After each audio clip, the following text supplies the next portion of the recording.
নমস্কাৰ, মোৰ অন্য এটা মিনি ব্লগলৈ আপোনালোকক স্বাগতম জনাইছোঁ। এয়া দেখিছেনে, খ্ৰীষ্টান ধৰ্মাৱলম্বী লোকসকলৰ নৃত্য চলি আছে। আমাৰ খুৰীহঁতৰ ঘৰলৈ আহিছে নৃত্য দলটি।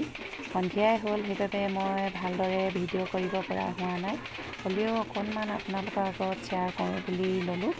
আৰু যিহেতু খ্ৰীষ্টমাছ চলি আছে, সেইবাবে খ্ৰীষ্টমাছৰ উপলক্ষে আমাৰ ভাইটিটোৱে নিমন্ত্ৰণ কৰিছিলে। প্ৰতি বছৰে আহে নৃত্য দলটি আৰু সঁচাকৈ বহুত ভাল লাগে উপভোগ কৰি। ল'ৰা ছোৱালীহঁতে মাদলৰ তালে তালে ইমান ধুনীয়াকৈ চেও মিলাইছে, চাওকচোন বাৰু।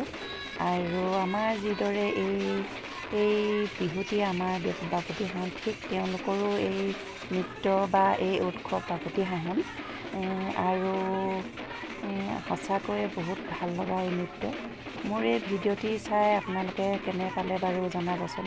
আগলৈ আকৌ এটা নেক্সট ভিডিঅ' লগ পাম, আজিলৈ আহিছোঁ, বাই।